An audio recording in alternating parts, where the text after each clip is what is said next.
Agama adalah hutang sesuai dengan dalil dari Al-Qur'anul Karim.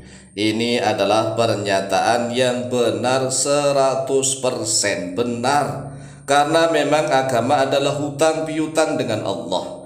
Tetapi sayang, banyak sekali orang Islam di Indonesia yang merasa aneh, yang merasa bingung, masa agama dikatakan hutang. Lah memang benar, agama itu hutang piutang dengan Allah. Di dalam bahasa Arab, ad-dinu dainun, agama itu adalah hutang. Maksudnya kita ini dalam beragama hutang piutang dengan Allah. Maksudnya bagaimana? Begini, ketika manusia hidup di dunia ini, apabila dia menjadi orang yang beriman, orang yang taat, orang yang takwa, maka kelak di akhirat dia akan dibayar lunas oleh Allah dengan surganya Allah. Sebaliknya, manusia yang hidup di muka bumi ini kafir, musyrik, dia munafik, dia bejat, ahli maksiat, maka kelak di yaumil qiyamah dia akan dibayar lunas oleh Allah dengan nerakanya Allah. Oleh sebab itulah dikatakan di dalam bahasa Arab ad-dinu dainun, agama itu hutang piutang. Coba kita lihat di dalam surat Al-Fatihah yang sering kita baca, Maliki Yaumiddin, itu sering kita baca. Maliki Yaumiddin artinya secara makna lughat, makna bahasa adalah Allah itu raja pada hari agama. Lafadznya adalah ad-din. Din itu secara makna lughat, makna bahasa adalah agama. Jadi Allah itu raja pada hari agama. Nah, sering dimaknai hari agama itu kelak di yaumil qiyamah. Nah, lafadz ad-din ini adalah yaumul hisab. Yaumul hisab itu hari pembalasan, hari penghisapan amal. Nah, mengapa harus dihisab? Karena memang manusia tatkala hidup di dunia ini hutang piutang dengan Allah, sehingga harus dihitung nih, kira-kira hutangnya kepada Allah ini banyak amal baiknya atau banyak amal buruknya. Dan kelak di yaumil qiyamah itulah Allah Malik Yaumiddin, Allah sebagai hari raja, hari agama. Allah sebagai raja pada hari agama, yaitu hari akhirat.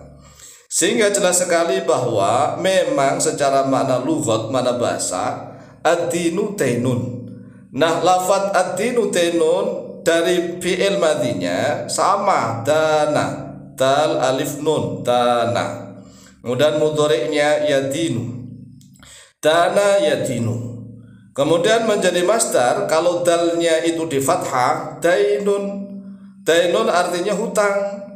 Tapi kalau dalnya di kasroh, dinun artinya adalah agama.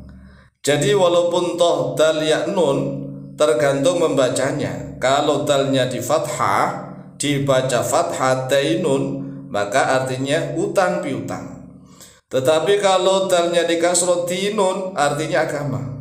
Oleh sebab itulah mari kita kaji sedikit saja. Kita ini kan waktunya banyak yang terbuang sia-sia, sehingga agama saja kita nggak paham. Agama itu memang utang piutang dengan Allah. Kita tatkala hidup di dunia ini mengadakan perjanjian utang piutang dengan Allah. Allah lah nanti yang akan membayar semuanya. Yang taat dibayar dengan surga, yang maksiat dibayar dengan neraka. Nah, lafadz ad-dinu dainun ini perlu diulang-ulang. Ad-dinu dainun, agama itu hutang piutang. Karena dasarnya adalah Malik Yaumiddin. Malik Yaumiddin, Allah raja hari agama. Hari agama itu kapan sebenarnya? Kelak di yaumil qiyamah. Oleh sebab itulah tatkala hidup di dunia ini Allah Azza wa Jalla membebaskan manusia untuk memeluk agama manapun, baik itu agama budaya maupun agama nenek moyang maupun agama yang berdasarkan wahyu samawi, itu Allah bebaskan. Tetapi kelak di yaumil qiyamah hanya Allah lah yang memutuskan semua agama itu.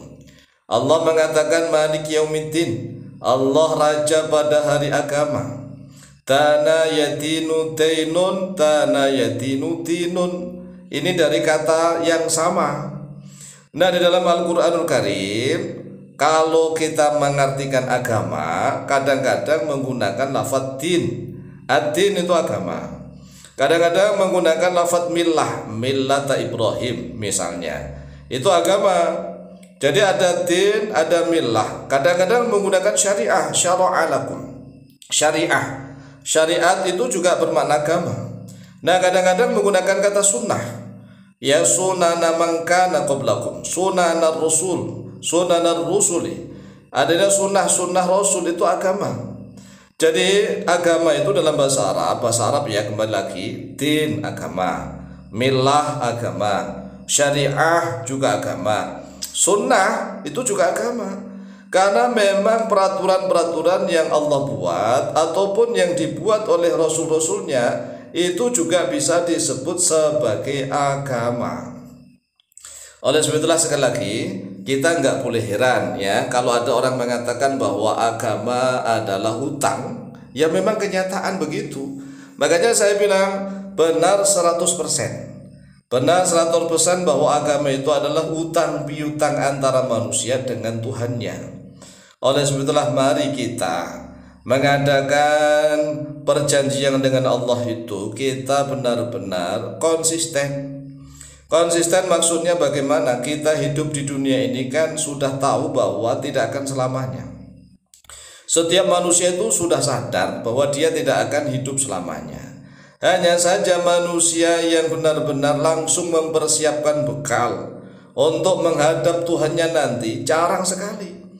Karena manusia memang satu dikasih nafsu oleh Allah. Yang kedua dikasih penggoda yang ekstern. Ada penggoda intern, ada penggoda ekstern. Ada penggoda internal, ada penggoda eksternal. Nah, penggoda internal ini adalah nafsu yang ada di dalam diri kita. Sedangkan penggoda yang eksternal ya, yang ekstern yaitu ya iblis dan bala tentaranya, setan itu.